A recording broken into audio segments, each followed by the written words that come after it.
All right, What is going restart. on, everybody? Yeah. Welcome back to World Cup content on Real Fans FC. And today we are doing Group C. This is our journey to breaking down every single group and giving our preview and predictions all the way up to the World Cup.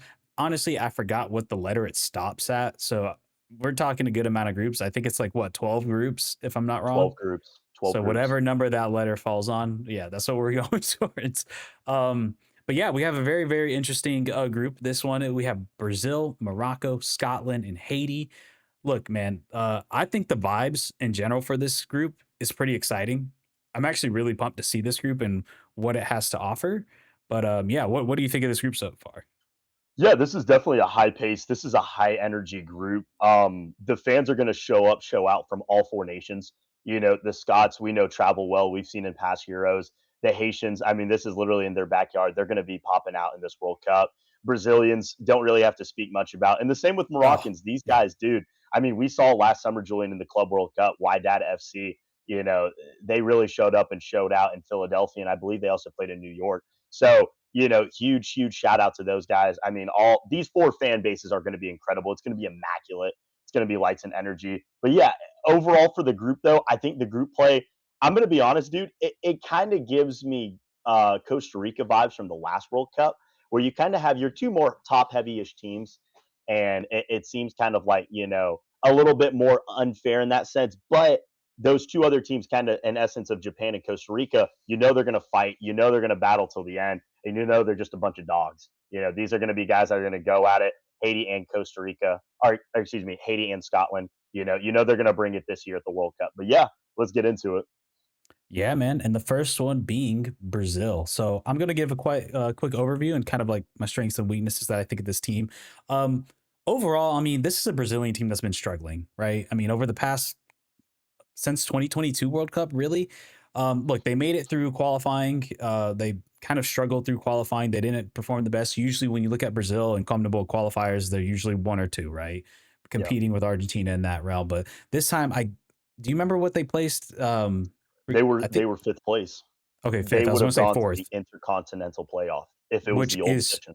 if it was the old, which is crazy to think Mhm. that that was the case, and it would have been honestly, the fact that the World Cup has expanded has kind of eliminated a lot of the controversy that would have been there in an unexpanded World Cup. Because imagine Brazil going to Intercontinental, which if you're playing in the Intercontinental, you got to go against Brazil. It's You're like good cooked. luck, buddy. Yeah, You're I was cooked. like You're good cooked. luck. But Yeah. yeah, I mean, look, some of their best players are struggling, especially in the attack, and it feels like a lot of times when you watch this team, at least to me, that they seem lost at times. And obviously, this team comes with a ton of pressure. I mean, wearing that badge, having that 5 stars above them, it holds a certain level of pressure that you have to meet to kind of reach the legacy that Brazil has, right? So overall, I think the strengths of this team so far is really in the defensive side of it. I think your CB duo of Gabriel and Marquinhos, and then obviously Militao is out for the season, or I think he had a thigh injury. But even so, I do like the depth. I like the guy from Flamenco. I'm drawing a blank on his name right now, Paquetá. but no, not from Flamenco, not Uh, Paqueta. Perea, I think his name was. okay. Regardless, I love. Obviously, you have Marquinhos, Gabriel, Champions League finals, both these guys.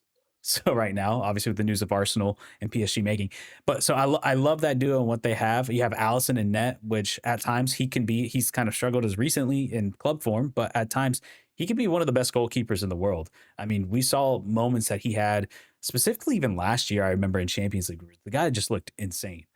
But to kind of dive into the weaknesses that I found with this team is, and there's a couple of them. The fullback position, man, is extremely weak and probably the weakest we have ever seen it.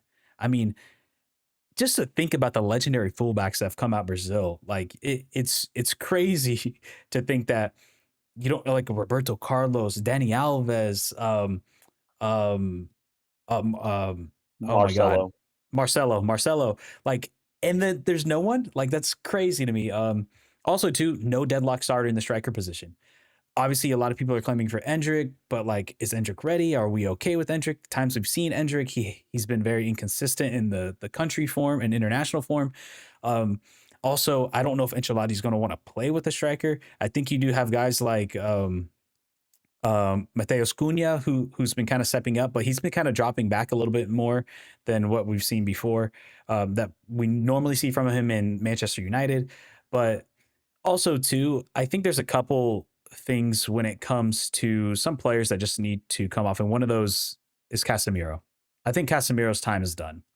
Personally, I've watched him play. I took some time and looked at the last few games, especially in this March window, is where you really started to see Casemiro. Just he doesn't have that same pace to be a CDM anymore.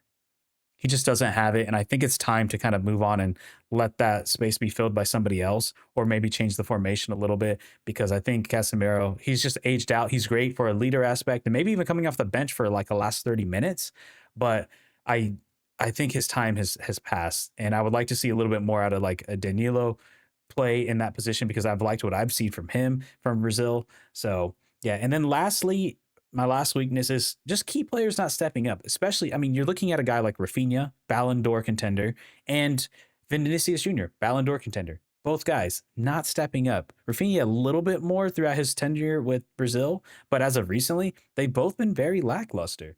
And it's almost reached the point where it's like, do you even consider benching a Vinny? I don't think Ancelotti would ever do it, because Ancelotti just loves Vinicius.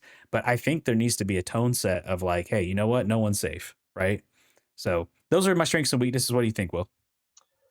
When I think of the Brazilian national team in a World Cup essence in the past decade, past even 2 decades, if we wanna go back that far, I think of like the New York Yankees. This is a star-studded team. You have studs all over the field. You got outlets. I'm talking left and right, goalkeeper, center back, midfield, forwards, swingers, everywhere, everywhere on the Everything. field. The coach, I mean, the coach is a stud. Carlo Ancelotti, he brings a lot to the table.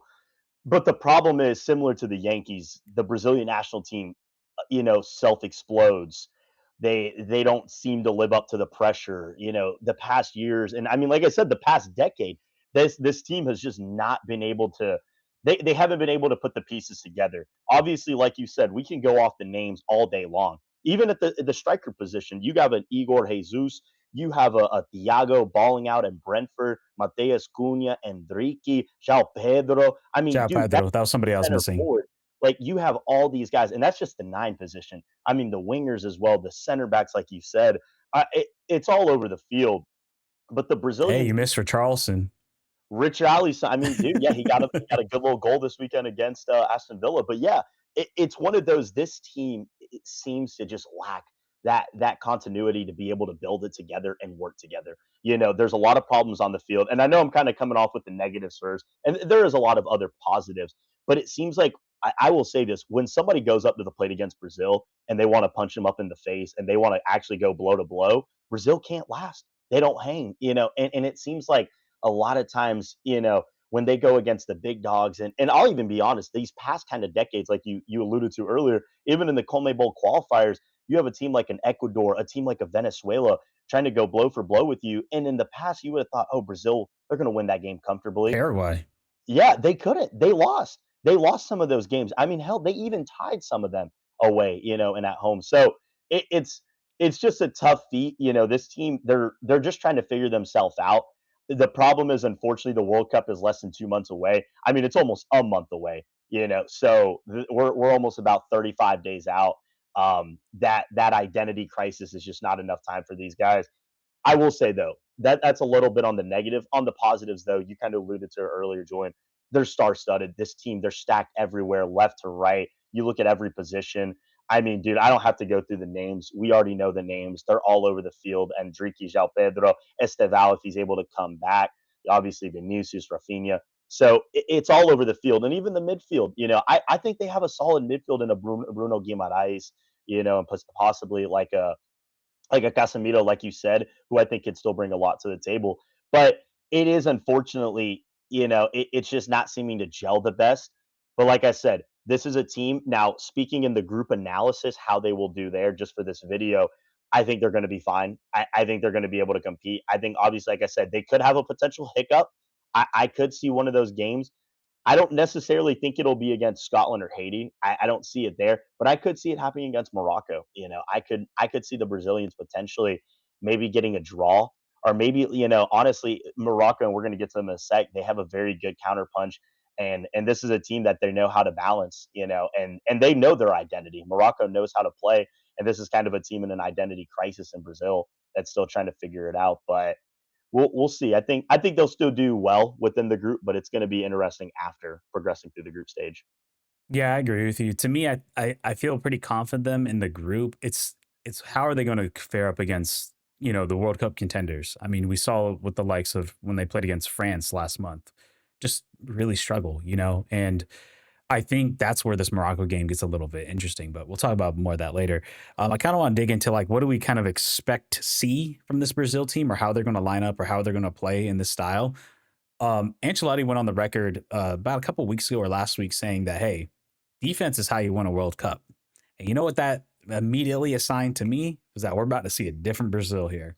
We're about to see some terrorist ball Brazil, which is probably the best thing for them, quite honestly. I don't know if they necessarily have the creativity to kind of like hold position and play that jogo bonito that we're so used to seeing Brazil play. So I expect them to kind of take a little bit more of a passive approach. I really anticipate Ancelotti to line them up exactly how we saw Real Madrid play last year, or not last year, but the year before Mbappe came, right? Where they played that 4-4-2. They had a Vinny and a Rodrigo up the top. They didn't really play with a striker because Benzema left, and they're going through that transitional period. Obviously, Mbappe wasn't there. That's what I see here. I think Ancelotti doesn't like the striker, the pure nine position. So what I anticipate is he's going to have a little bit more of a mid block, especially against a team like maybe like a Morocco.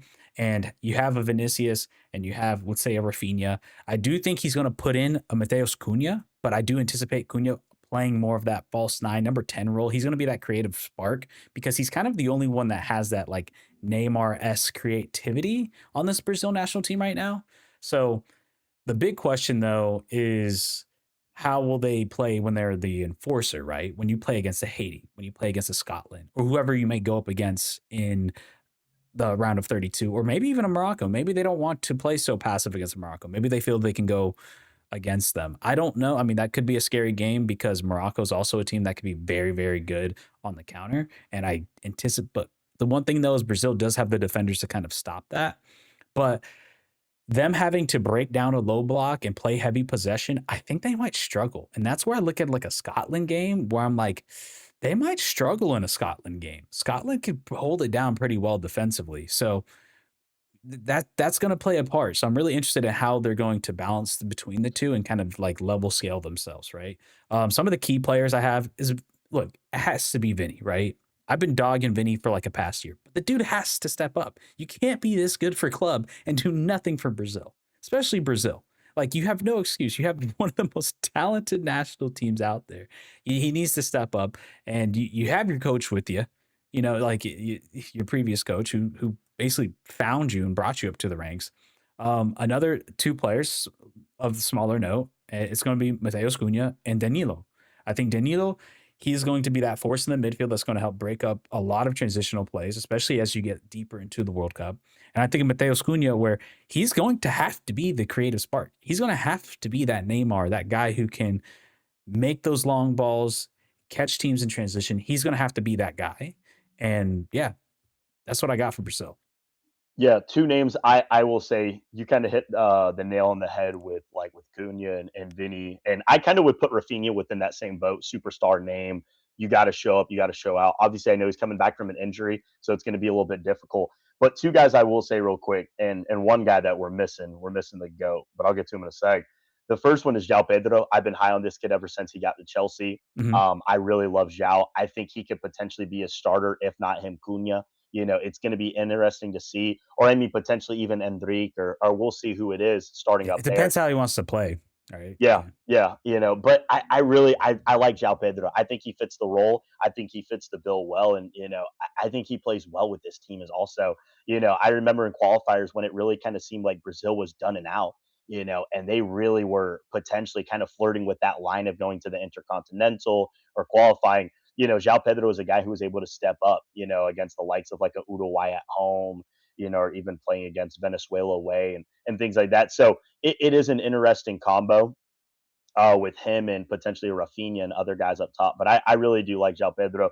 The other big name is Neymar, man. I know the talks Yeah. of him making the right now it's a fight for the roster. I will say I think he's looking on the outside in, but looking at this past games, and I understand reasonably this is more with Santos and he's playing Copa Sudamericana and things like that. But Neymar's had 13 goal assists in the past 15 games. I mean, he's been on fire. He's the main guy for Santos. Obviously, he's lost that flair a little bit, and I understand a lot of Brazilians are going to critique him and a lot of people within the media. But listen, dude, this is the last guy who actually played Jogo Bonito. This was the guy. Vinicius doesn't. Yeah. Rafinha doesn't. None of these guys do. It's Neymar. He was the last original one to play that Jogo Bonito style. He still obviously has that. The flair's dying down a little bit. But like I said, I think you kind of talked about a Casemiro kind of being a role player guy and maybe coming off the bench, things like that. I hate to say it, but that's going to really, really be more of a Neymar. I think he can bring that to the table. Like I said, I think he can bring a lot to this team. Not honestly, just obviously his name and what he does, but the type of player that he is, the dynamics that he has. He still is Neymar at the end of the day. You know what I mean? I don't want people to forget this guy doesn't work at Chick-fil-A down the road or anything like this is still Neymar. He's still playing at one of the highest leagues in the world and he's still competing. He's still competing at a good level. So, like I said, it's going to be tough, but those are my two standout names. Yeah, my just to real quick kind of go on the Neymar thing. My only concern with Neymar is the legs, right? The little bit I've seen of Neymar, and granted, I don't watch a ton of Santos, but Mhm. I watched a little bit, and because I was curious about what's going on with Neymar, he does feel like he doesn't have the legs like he used to, and maybe Yeah. that's where he can be like a super sub role. Also, a quick name that we didn't mention, that's kind of like making noise in the Brazil national team is Luis Enrique, right? This is a guy played at Botafogo, went over to Russia, and he's looked good at times. I don't know if he's a full time starter. I don't know if you start him, but he could be a guy, especially if you're going to play more of this passive approach and play transition ball, which I think this team is going to be at their best. Rafinha and Vinny flying down the wings is when they are at their best. I think maybe even having like a Luis Enrique late in games coming in could really make a huge difference and a big boost for this team. But yeah, anything else in Morocco, or do we move on? I mean, Brazil, No, my bad. Brazil. no. I think we hit the nail on the head with them. All right, man. Let's go to Brazil. I mean, gosh, I'm getting mixed up now. Let's go to Morocco. So, look, my overview of this team, this is the team no one wants to face. This is a scary team, not because of the players on the field, or while they do have some talent. Don't get me wrong. They are, and I'm going to dive into that right here. Mhm. But man, they are just such a hard team to beat and break down. Obviously, they had a very disappointing loss to Senegal. I mean, we'll see how that all that jazz comes out, but we're not here to talk about that. Um, Look, one thing I do want to talk about and a little bit Morocco and get on the soapbox of this is I've been immensely impressed with the progression that this federation has made over the past 15 years. They had a long term vision and they are executing it. It is crazy to think that Morocco at one point didn't was getting grouped at AFCONs, wasn't qualifying for World Cups, and this is like early 2010s. Then they just decided, hey, we don't want to suck anymore. We're going to actually invest and put effort into this. And now they are what AFCON finals, World Cup semifinals, U20 World Cup, like the youth development of this team. And obviously, there's some help from dual nationals, like with anything, like in most countries nowadays. But you can have all the dual nationals in the world doesn't mean that you're going to be good. You still need to have local homegrown players that are performing and playing well, and not just for national team or overseas, but also in their local domestic league. I mean, we see the Moroccan league like Casablanca FC, or you mentioned Why dad? Wydad, like making Club World Cups, winning AFCON Champions League. Like this is just been immensely impressive, and I think is like a roadmap, especially them and like Japan as a roadmap to like how to like truly develop a nation and play well in soccer or football. So some of the strengths here I do want to say is man, they're young attacking pieces, right? So this was a team that coming in the 2022 World Cup played very defensive. Some called it terrorist ball. They played super defensively and tried to catch teams.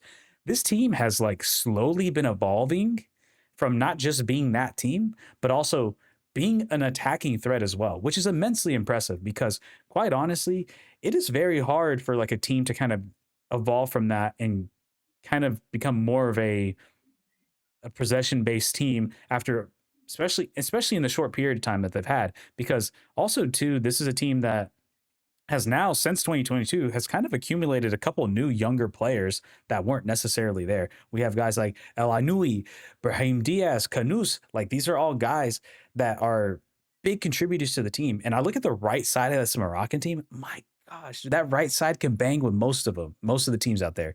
I mean, having Akraf Hakimi like right there, or yeah, Akraf Hakimi. Couldn't remember his first name, and Ibrahim Diaz, and then Al Nui, and then a Canoe. Like, bro, that right side is so deadly for Morocco. And to me, like, if you look at a Brazilian team, and if you look at a Haitian team or Scotland team, that is going to be a side that you're really going to want to have to lock down because that to me that is when they're at their most dangerous, right?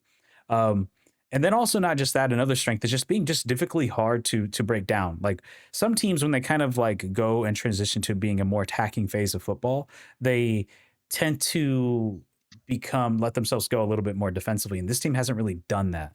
And then obviously you have Bono and Net, who was like the goalkeeper of the year, goalkeeper of the World Cup last time. And I haven't seen too much of him since he's went to Saudi Arabia, but because I don't really watch the Saudi Arabian league, I'm not going to pretend that I do.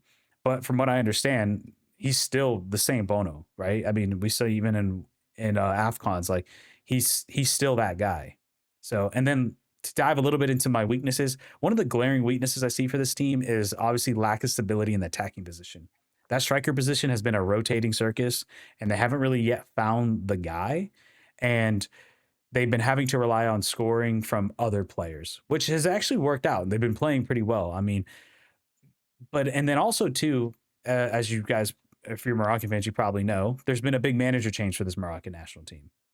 After the AFCON World Cup, their previous manager was pretty much let go, and they brought in Uabi. Tell me if I'm saying that right. Uabi, who is the new the new manager from Morocco. He If is you're best Moroccan and known. you're watching this video, let us know. Let us know Yeah, how dude, we're because we're pronouncing I don't names. speak Arabic or Moroccan Arabic, Yeah, so because I know I'm gonna butcher. Unfortunately, I'm gonna butcher them. Let us know how we say them but though. yeah, I would say from what we've seen in the U20 World Cup, obviously the guy won it, which is an amazing feat. But I don't think he's going to have enough time to really implement the system he wants to for this team up into the World Cup, right? He just kind of had the March window where in that March window it looks like they're really experimenting in that Paraguay and Ecuador game, trying to get a feel of like his players and his depth and everything. I don't anticipate we're going to see too much changes from this Morocco team from like the last World Cup in terms of like style of play. So I would say that's kind of a weakness there is that he hasn't really been there to kind of integrate a true system and what he wants. Maybe he will, but time is not really on your side, right? So that would be one Yeah. of the weaknesses I would give for Morocco. Yeah, Morocco is a very, very interesting team. I kind of piggyback off what you said, Julian. I agree. I think they fit. I think they fit the bill really well for this group. They're gonna obviously they might have a hiccup here and there, but I think this team is gonna do well. Not to play a spoiler, but I think potentially this is a team that can get first place in the group. And we'll get to that later in Oh the yeah, video. they have the But potential. I really, I see him well, yeah, and I just, obviously you hit a lot of the key names. El Nesri still balling up top, doing it with Fenerbahce. El Hanous, obviously Achraf Hakimi, Agid, the Marseille center back. He played with Yeah. Michael Amir Murillo, and I even look at kind of like younger talent guys coming through here as well, like a Ben Seguir, and El Hanous is still a younger guy. And gosh, I can't remember my name now, but I know he plays in Portugal, but he was the top U20 goal scorer at the last World Cup, for Morocco. And I know he's been getting a couple call ups as well. So this is a team, and you look at guys even that aren't performing at the best, like a Saibati, from PSV. He didn't have the greatest Afcon, but this is still he's a menace. The guy he's going to be a big piece of the team.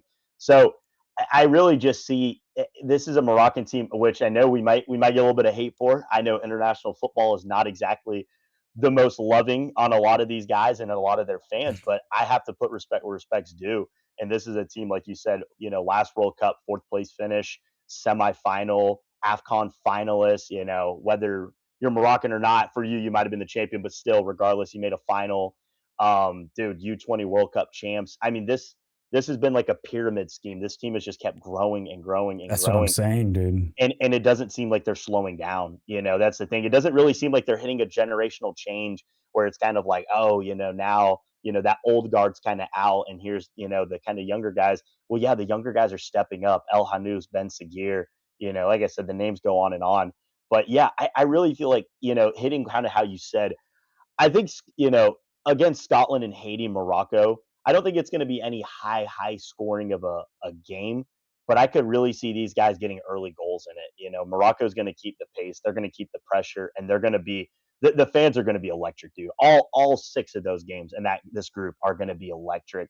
The Moroccan fans, like I said, they're going to show up and show out. They're going to be. I really wouldn't be shocked for all three of their games if they're the home crowd. I'm just going to be real with you, dude. I really would I have to not be see where shocked they're by that. playing. I Yeah, can't remember off the top of my head. I believe one of them was Philadelphia. I'm not sure, but I just know Moroccans travel Oh, I got it right and here.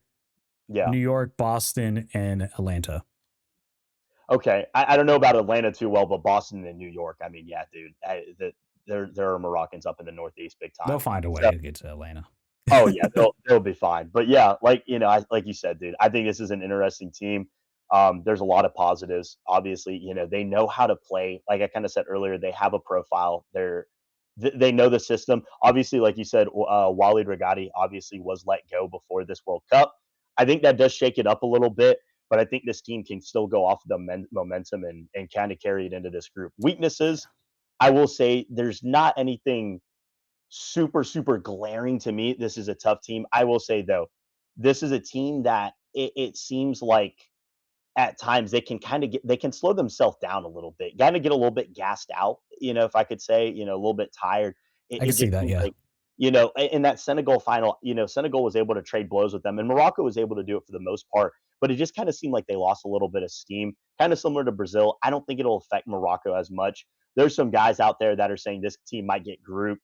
That is ridicule. That is that is absolute crazy. insanity to say. That means I, they I have mean, Haiti bro, getting out if over if you're saying Morocco. That's this team does not get out of the group, you just don't know ball. You just don't know ball. And I invitingly will welcome you on the channel, and you can come on here and have a conversation with Julian and me, but you don't know ball. Respectfully, Morocco, like I said, this team's either going to top the group or they're going to get second. But yeah, it's going to be an interesting group for them.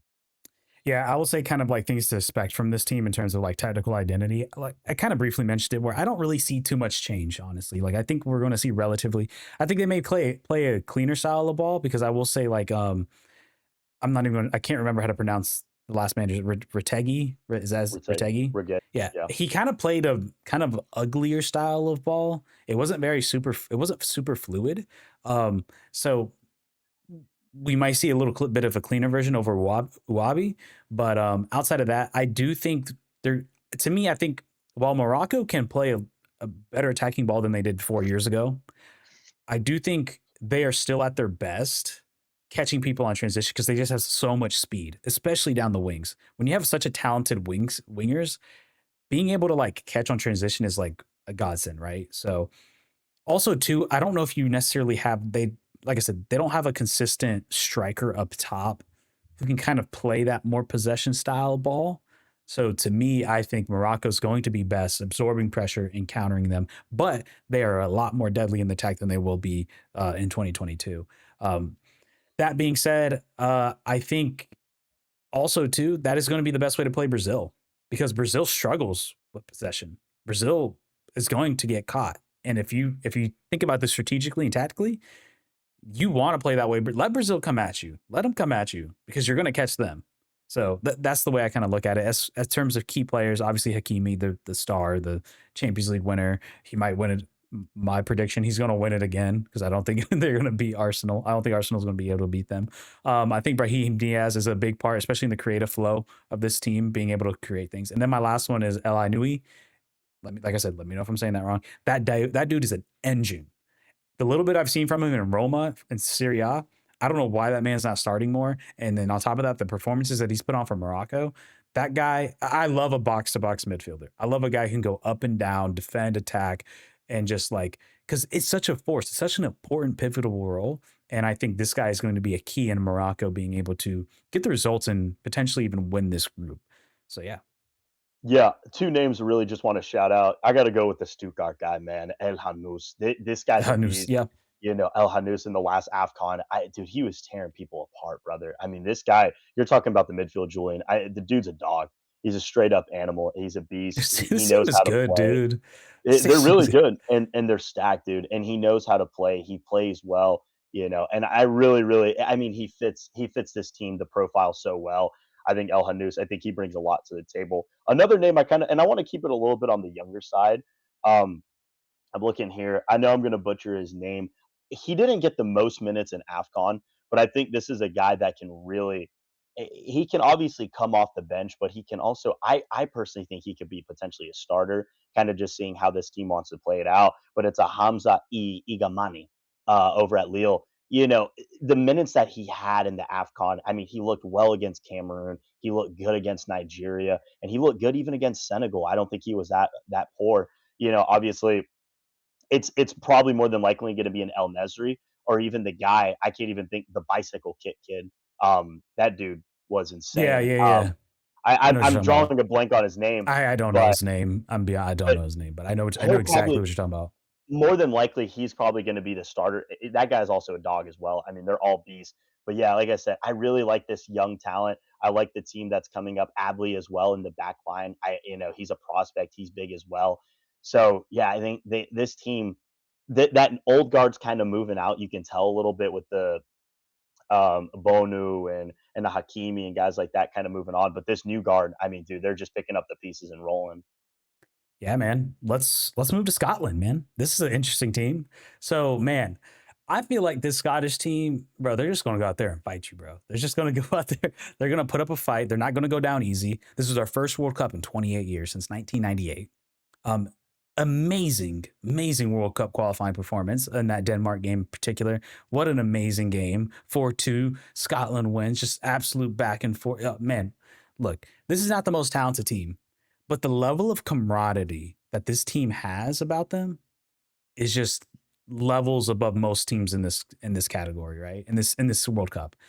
They just seem so together. While they're not the most talented, they work they're working together. They know how to play off of each other. And look, and they have some weaknesses, and I'll start off here with the weaknesses before the strengths. Is they lack attack and forwards, right? And they don't really have any speed on the wings. So in general, like they're going to have a hard time, I think, scoring. But if we look at their strengths, they've been clinical with the opportunities that they've been given, though. So like they take advantage of every single opportunity. So while they don't create very many, when they get that chance, they do. Now, I think the another strength for Scotland is their best group on the field is the midfield. You got guys like Lewis Ferguson, who is an absolute powerhouse over at Bologna, and also for Scotland, he's been playing really well in qualifying. And then also, I thought he played okay in the friendlies that they just had with Scotland.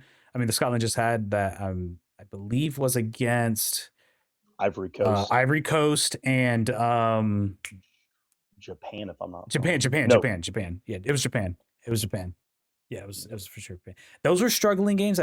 Scotland kind of struggled a little bit in those games, but I do think they were able to maintain defensively solid. I mean, this is a Japan team and an Ivory Coast team that are no slouch, and they have really good attacks, and they're able to hold them over to just one goal each. So take that for what it's worth. But also, too, man, you got to talk about their best player, right? McTominay, Serie A Scott Player of the Year, McTominay. Yeah, the Napoli man, dude. I like because obviously I watch a lot of Serie A. That guy's a beast, bro. That guy's awesome to watch, and he brings all it out over to Scotland. He is pretty much their only true attacking piece that is consistent for Scotland. So he's going to have to kind of go above and beyond for this team to kind of help get them over the edge and get some pretty difficult results.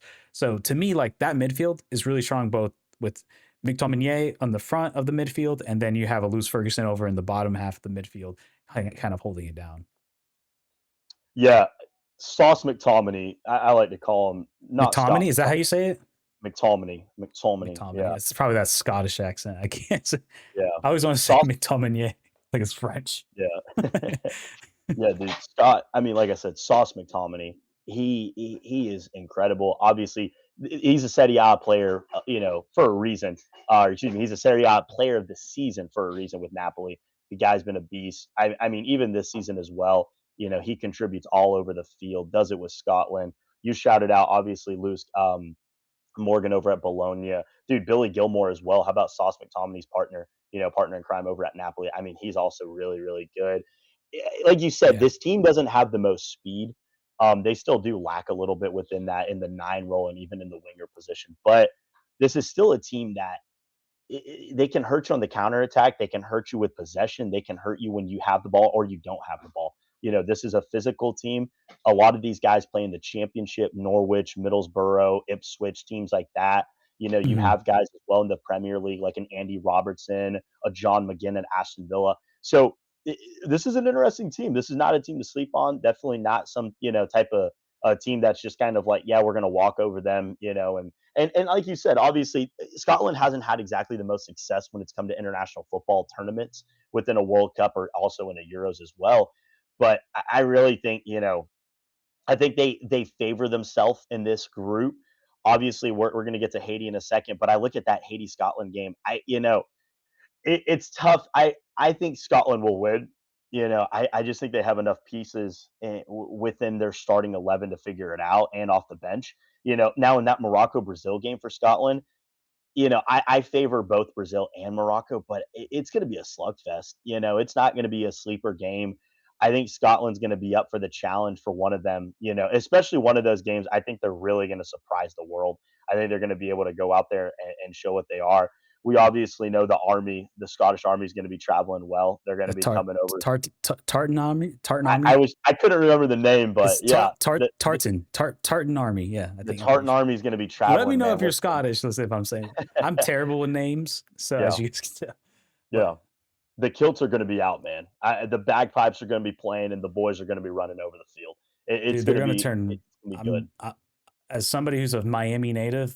Good Mhm. luck to you guys, Scottish people down there. You guys are gonna get really get really Yeah, red, man. It's gonna get hot it in the it's middle of hot. July. It's hot. Oh yeah. Oh yeah. No, it's going to be rough. It's going to be rough on them. Like you said, as some Florida boys, we know that this summer heat is no joke, and the kilts are going to be kilting.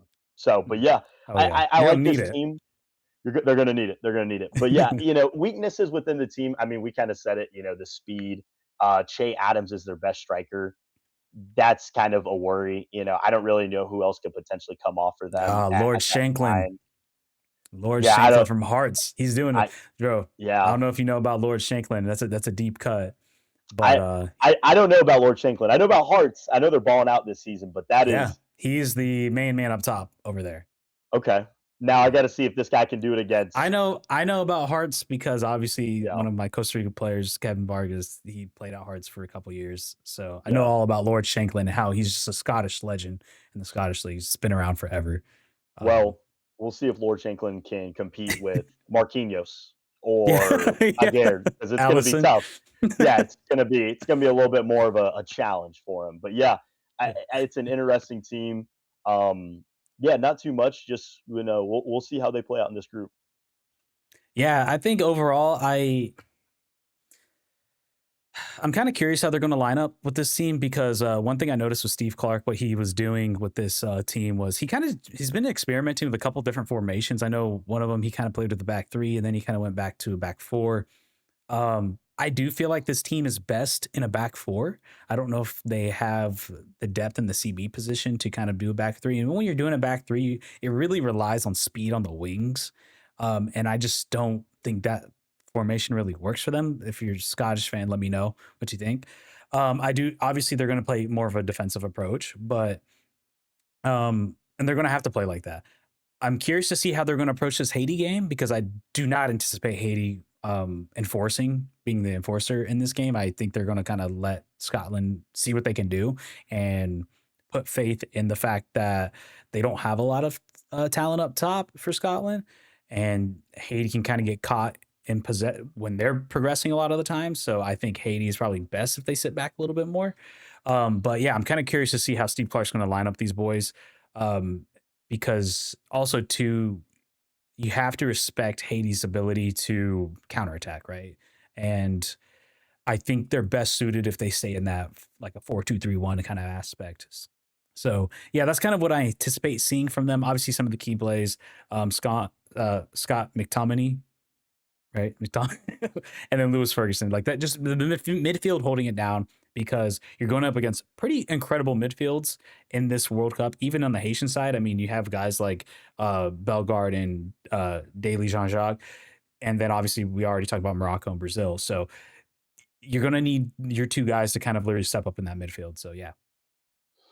Yeah, I agree. Sauce McTominay, keeping it saucy, keeping it going, man. I think he's going to be the key guy. He's going to be the main man. He's like I said, dude, earlier. He's the Serie A player of the season for a reason. He's a baller. He shows up. He shows out. Um, Obviously, kind of like you said, Billy Gilmore, Lewis Ferguson. I'm really looking at Andy Robertson more than that leadership role as well. I think he'll have a key part for this team, but I think really as well as trying to get rally the troops, rally these guys up, get them going. Obviously, it's not impossible to get a draw against a kind of weaker Brazil side or to go tooth and nail potentially with Morocco. It's a tall task. It's not easy, but I'm really looking at Andy Robertson kind of trying to be that main guy to get these guys going. Yeah, let's move over to Haiti. I'll do a quick overview for me for Haiti. Obviously, they're coming back from not making the World Cup in 50 years, I believe, somewhere around 50 years. But also, too, kind of the turnaround that they've had over the past year. So they had a really, really poor Gold Cup performance, obviously getting grouped in that Gold Cup. But since then, they've kind of turned around, especially leading into World Cup qualifying and beating teams that they're supposed to be. I think that was one of the big downfalls and pitfalls of this Haitian team prior was especially in the World Cup, like they couldn't beat teams like Trinidad, right? But they were able to beat teams like a Nicaragua in World Cup qualifying, or not being able to be a backup or B squad Saudi Arabia, but then able to beat a Costa Rica, right? So I think they've definitely improved. And I know a lot of people were over Meunier's head, like, hey, we got to get rid of this guy after the Gold Cup. But the way he's been able to kind of turn this team around over the past, how long's it been? 7 months. Has been really good. Obviously, they've done a couple dual nationals, bringing Lysa Bellegarde, and obviously most recently Isidore. In terms of strengths, I would say they have the most depth in the forward position. Obviously, you have Duckins DeZone, Haitian legend, I think all-time leading goal scorer for Haiti, Puto, however you feel about him. And then Isidore, which he's just had his debut last month in the second game against Iceland. He scored. Um, Curious to see what he's going to look like more in more games and more matches. Also, another strength, stability and consistency in the CDM position with Jean Jacques, bro. I love Jean Jacques. I watch him at Philly. The dude's an awesome. The dude's an engine. He's a beast in the midfield. And then lastly, the goalkeeping position, man. The 38-year-old man, Johnny Placide. The dude is an insane shot stopper. To me, I think he is like 80% of the reason why they're even in this position right now. Some of the shots and the games he's had has just been absolutely incredible. I think of that second Costa Rica game where Costa Rica was down 1-0 and they were trying to claw back. And man, Placide had like the dude played, I think he had like a 9.2 rating on FOTMOP, but then he also had like, I don't know, maybe 10, 10 10 saves, somewhere around there. And then even against the Honduras game where they were down 3-0, that game could have been way worse. I don't know if you remember watching that, but like that game could have been easily 6-0. But he made some pretty insane stops. But obviously the center backs kind of like let him down there. And that's where I'll go into some of the weaknesses is that I would say the defensive part of this team is where they really, really struggle. You look at guys like Ade and Decroix, where they just, man, they get constantly caught out of position. And then we also look at the fullback position, which is also very weak. You look at a guy like Lacroix, that guy, I'm sorry, he's not good. He's not good. He every single game I've watched, I mean, even in the Better watch how you say that, Tunisia game, Julian. Better even in watch the out, man. Tunisia game, the dude was getting cooked. But on the bright side, they have this new guy from Ligue 2, Experience, which I think he plays for Nantes. And I was watching the Iceland game. He is a big, big improvement over Lacroix. I think he's going to be that starter, and I think Meunier is going to pick him because out of everybody on the defense, I found that left back position was just getting absolutely torched. I mean, so I think having any sort of upgrade is going to be much, much needed, especially against the teams that you're facing and where the right side of the field is really good, especially if you look at that Morocco game. Now, will Experience be the answer? I don't think he's going to be the answer. Yeah, like at the end of the day, I don't think he's going to be good enough, but it's better than what you had with Lacroix. So, and then lastly, my final weakness is I don't think they're as clinical as they can or should be in the attacking. Piro is a guy who has historically whiffed chances. I look back to that Gold Cup and even instances in the World Cup qualifying where he was starting, he wasn't really able to produce anything. It wasn't until Duncan Zones was able to come in and actually put goals in the back of the net.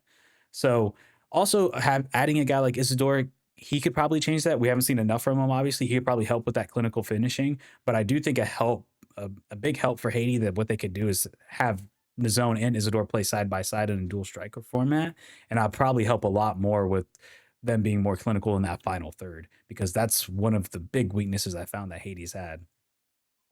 Yeah, a lot of Haitians are telling me and telling us, Julian, that this team might win the World Cup. That they're the best in the world. Obviously, I have to disagree. I will say I put respect on the places that are places have to be respected. We talked about Morocco, we talked about Brazil, and I'm going to respect Haiti. I will. I looked at this team and prior to World Cup qualifying, I wasn't the highest on them. But these are kind of like the new guys on the block, man. These guys, they ball, they're physical, kind of everything that we kind of said was the negatives within Scotland is kind of the positives for Haiti, and kind of a little Exactly. bit Vice more vice versa. versa. The Yeah. the negatives for Haiti are the positives for Scotland. So I look at this Haitian team, and like I said, they got speed, they got talent, and they got a lot of agility, man. This is a team that's going to beat you on the counterattack. This is a team that's going to press you, and this is a team that will go the full 90 minutes. Unlike kind of like a Morocco, I could kind of potentially see slowing down a little bit. Haiti's not. Haiti really won't. So like I said, with all that being said, they have a good team. Are they talented enough to be able to compete with the likes of a Brazil and a Morocco? Time will tell. It's gonna be a tall, tall task for these guys ahead of them. But yeah, like I said, I like this team. Like I said, they're just kind of these new guys on the block. So I don't want to go over expanded and say that they're gonna win the World Cup. They're gonna win the group. That would be a lot ahead of these guys. Because like I said, this is different to them. You know what I mean, Julian? Obviously, we're gonna talk about other teams in this World Cup, but like a Curacao, like I just don't want to put that expectation level on Haiti. And like I said, I'm going to respect them, and I know this team they could cause some noise. I don't want to take that away. I'm not saying that they could not beat a Scotland or potentially get a draw with a Morocco. I don't see that happening, but it's a potential. It could. It really could happen. This is the type of team we saw in that Tunisia game and in that Iceland game. They're not afraid. They're going to step up to the plate, and that's something I will give Haiti. They're not afraid of anybody. They will play up, and we've seen that in CONCACAF, and we're now seeing it a little bit more in international ball as well. So I wouldn't, like I said, I wouldn't phase this team out. Obviously, you hit a lot of the key names: Biro, Dukins Nason, Wilson Isdor, who just came over, the Sunderland guy. Obviously Belgrade as well. I really, really like. I'm trying to remember his name. The center back, Ade. Dude, I'm a Ricardo Really? Ade fan. I don't I I, think he's I been pretty poor to me. But he's had, yes, I mean, he's had moments. I mean, but any center back within the CONCACAF, they're gonna Qua have is their definitely moments. worse though. I'll say that. The other center back, he's I don't, yeah, he's worse. But Ricardo Ade is just a leader, man. I mean, he's a dog. He's an actual dog on that field. I think he brings the best out of the players. I think he's one of the most selfless guys on the team. I think he's a great captain. Either it's him or Johnny Placide, one of the guys. I mean, they're really stepping up for the team. I really, really, really like him a lot. But yeah, this is a team. They're obviously still trying to find that balance. They're kind of getting there. They're getting more dual nats, kind of like you were saying, Julian. So it's still a figuring out kind of situation scenario. This is different for Haiti. Obviously, within Gold Cups in the past years, they've done, obviously disregarding the last Gold Cup, that wasn't exactly the best performance. But previous to that, they've been able to do well. They can compete, they can fight. So it's just kind of trying to figure out what exactly Haiti they need to. And like I said, it's going to be tough for them. I will say key players that are really, really are going to stand out. I kind of already hit on one with Ricardo Ade. He's the leader of this team, dude. He is the boat. He is the missile. He is the anchor. This is the guy that's going to stop the boat or row the boat. Like he's going to keep the game theme going. So I think he's going to be a big one. I will also say Danley Jaques. Dude, he is. Dude, but you want to talk about box to box? I mean, I love him for Yeah. Philadelphia. I really, really love him when he plays with Haiti. I don't think he's had that many bad games, kind of unlike a Belgrade, where I think Belgrade had a kind of poor performance against Honduras last summer. Yeah, Belgrade, from what I've gotten from Belgrade, is he has moments Yeah, where he's good, but then there's moments where he looks bad. yeah, yeah. He genuinely like he looks bad. But then you look at a Jean Jacques, and that was kind of what I was saying, where that dude is Hmm. consistent. Like you know Yeah, what you're getting from him. Versus right, like a Belgrade, right. it's like one moment he looks terrible, and then the next he'll look And good. You know and what I mean? and the thing is with Jean-Jacques, he brings a different type of profile to the team. Kinda like you said, Belgrade's more of that attacking guy. He can get back, but defensively, he's weak, dude. He's not exactly the most consistent when it comes to things like that. Jean-Jacques can, and he's obviously not the most attacking, prolific player, but he can offer you that type of profile. Mhm. And like I said, I think he's an all-around player. I think he fits the bill well. He plays good with the team. And yeah, I think John Jock could stand out this summer. Yeah, he's my key player as well. Another person I want to put is Isidore. Look, I'm not a huge fan that he decided to join once they qualified. It kind of feels like you're joining when it's convenient. Obviously, there is a position that needs to be filled because I don't think Vito is going to be enough.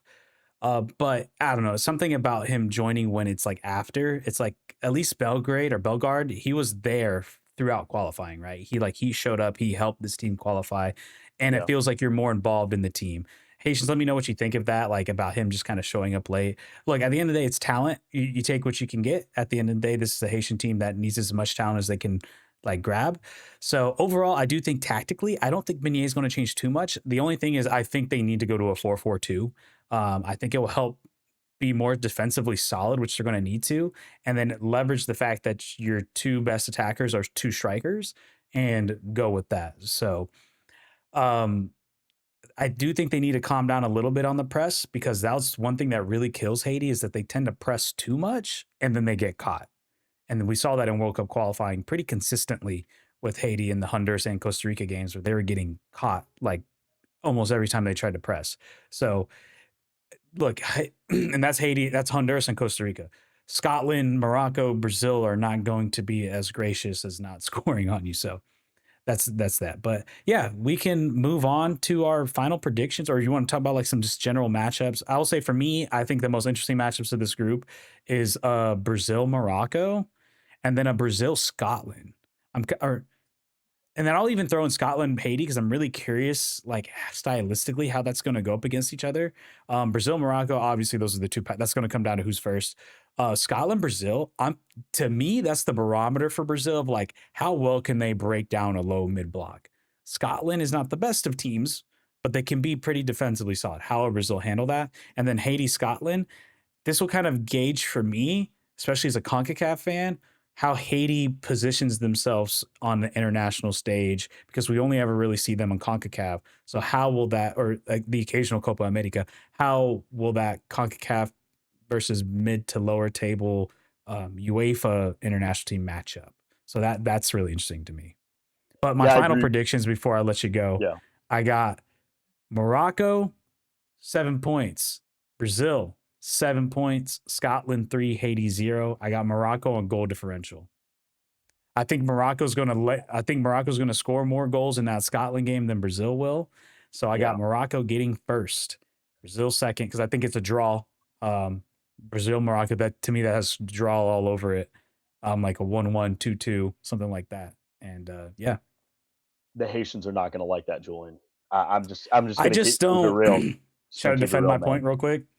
If you feel like it, if you feel like it, Okay, yeah. I will say, okay, when it comes down to the Scotland Haiti game, I think Haiti is going to have a harder time scoring on Scotland than Scotland will be scoring on Haiti. I think the Haitian defense is very poor. I think they've shown that it's not that great. I think they've gotten better. I think the game against Iceland was a much improved defensive effort from Haiti. Um, but this is also a Scotland team that just put up 4 on Denmark, and Denmark's a much better team than Iceland.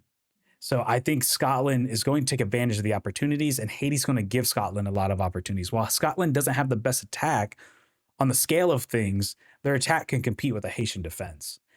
And I don't know if they're going to be able to put up multiple goals on Scotland.